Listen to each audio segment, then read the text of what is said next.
Assassination of Archduke Ferdinand, June 28, 1914. Archduke Ferdinand was assassinated on June 28, 1914 by a Serbian terrorist group called Black Hand.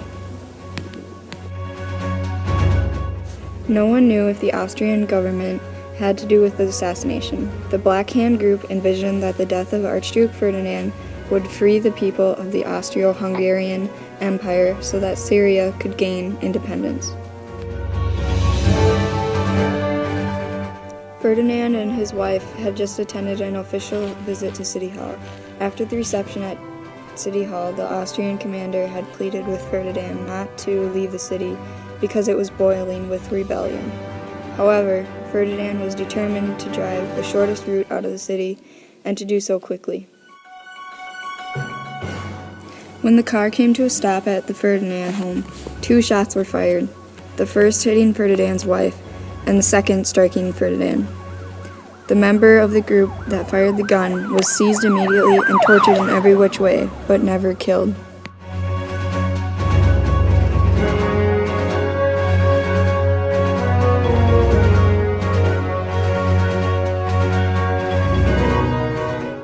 This event was important because it's what started everything and raised tensions.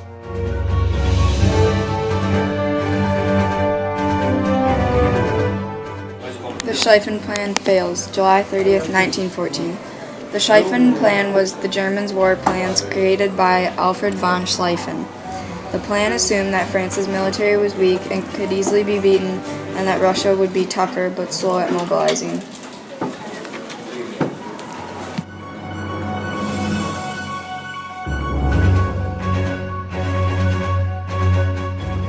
On July 30th, Russia mobilized their military, but France did not. This resulted in Germany being forced to make up a reason to declare war on France on August 13, 1914. To go through with the plan, Germany had to move through Belgium to get to Russia. Since Great Britain was allied with Belgium, and Belgium felt threatened by Germany moving through their country, Great Britain declared war on Germany on August 4, 1914. So this means that Germany was then facing a 2-front war. Needless to say, the plan was a major fail.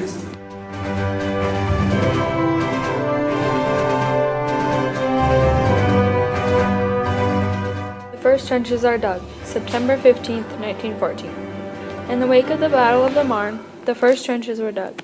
Allied troops had put a stop to the German push through France and Belgium that had been steadily happening during the first month of the war.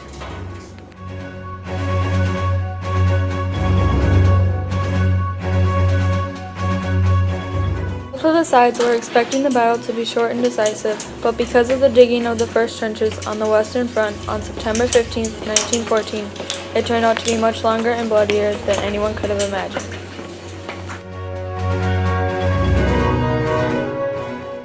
Trenches were used as an elaborate defense. They were protected by barbed wire, and troops lived in them with land in between called no man's land. The trench system on the Western Front during World War I was fixed from the winter of 1914 to the spring of 1918. It eventually stretched from the North Sea coast of Belgium southward through France, with a bulge outward to contain the much contested Ypres salient.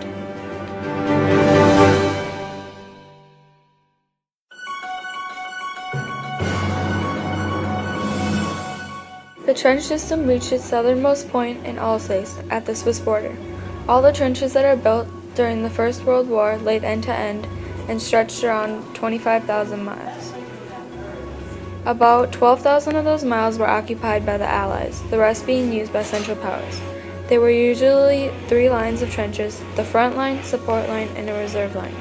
To build a well-built trench, it could not run straight, as that would be too dangerous. They had to zigzag every few yards. There was also 3 different types of trenches: firing trenches, communication trenches, and saps. The point of the trenches was to protect the soldiers from the worst effects of modern firepower. Trench warfare, according to History.com, redefined battle in the modern age, making artillery into the key weapon.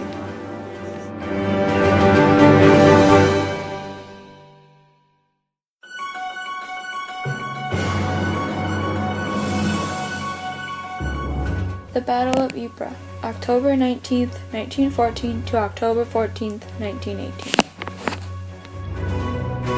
The land surrounding Ypres gave a great advantage to whoever was in control of it. The British troops entered Ypres in October 1914, unaware of the size of the German force advancing in the town. In this case, however, size did not make up for experience. The Germans basically sent student soldiers to attack the professional British soldiers at a town called Longuemac.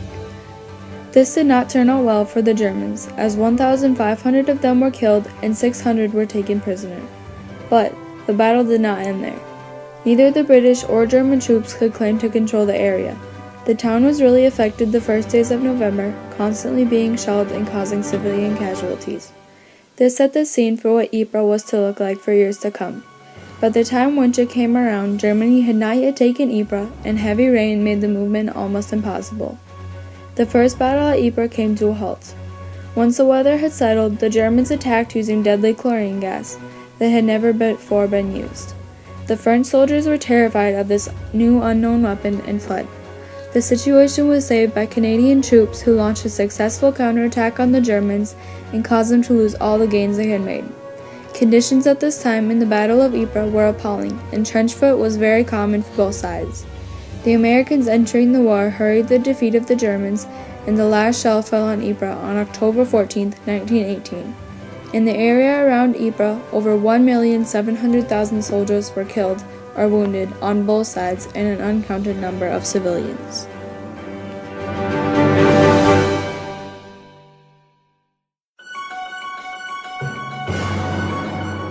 The Lusitania sinks, May 7, 1915. In early May, several New York newspapers had published a warning by the German embassy in Washington, warning Americans not to travel on British or Allied ships in war zones, and if they did, it was at their own risk. A while before this, Germans had started sinking Allied ships with their U-boats, or submarines. Americans believed that the U-boats were uncivilized, as they went against all of the procedures that had to be followed in order to sink another ship at this time. The procedure was things like warning the ship that you were going to sink them, finding out how many people were on board, then saving them, and searching the boat for anything you want. Since the U-boats did not do any of this, the American public opinion was pretty low on Germany, and President Wilson said that if another American was killed, we would go to war. On the same page that the warning from the Germans was on was an advertisement of the Lusitania liner going from New York to Liverpool. The British Admiralty warned the Lusitania to do something like zigzagging to confuse U-boats possibly plotting the Lusitania's course because of the recent sinkings of merchant ships off the south coast of Ireland. This possibly could have prevented the Lusitania sinking had the captain taken the recommendation, but he didn't, and at 2:12 p.m. on May 7th, the 32,000-ton ship was struck by an exploding torpedo on its starboard side. This torpedo blast was then followed by an even larger explosion, and the Lusitania was sunk in 20 minutes. It was then revealed that the Lusitania was indeed carrying about 173 tons of war munition, which the Germans had suspected and used as further justification for the attack. Public opinion in the U.S. began to turn irrevocably against Germany.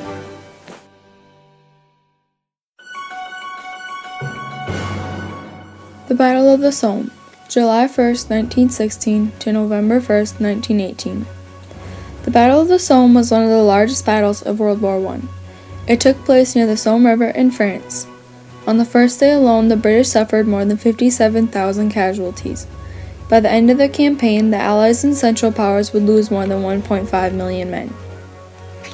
The Somme campaign was the first great offensive of World War I for the British in 1916. In early 1916, the French proposed a joint Franco-British offensive aside the Somme River.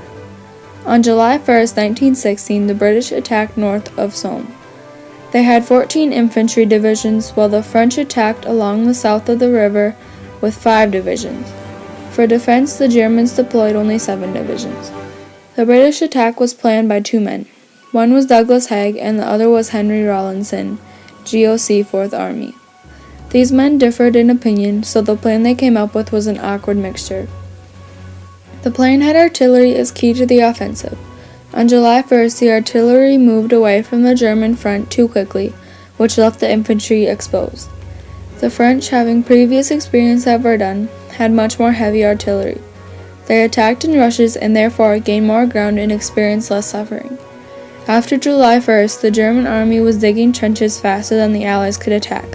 The Battle of Somme became a bloody battle of attrition, and Haig has been criticized for dragging the campaign into winter, especially for the last 6 weeks.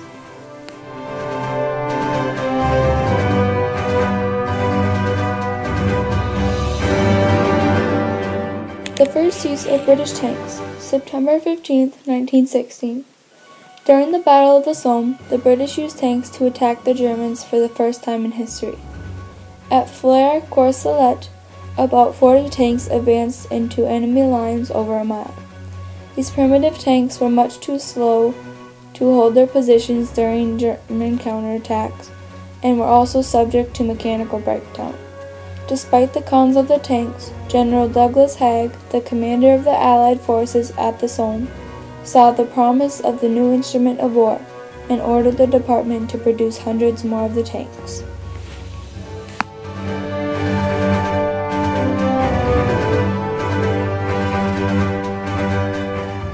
The Zimmermann Telegram, February 24, 1917.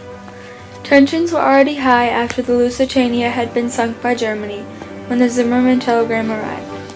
In January, British cryptographers deciphered a telegram from the German Foreign Minister, Arthur Zimmermann. It was supposed to be going to the German Minister, von Eckhardt, to Mexico. This telegram was offering U.S. territory to Mexico in return for joining the German cause. As a way for the British to protect their intelligence and increase the anti-German feelings in the U.S. even more, they waited until February 24th to present the telegram to President Woodrow Wilson. David Kahn, author of Codebreakers, said, "No other single cryptanalysis has such enormous consequences. This message caused war fever in the U.S. It helped drive the U.S. into war and changed the course of history."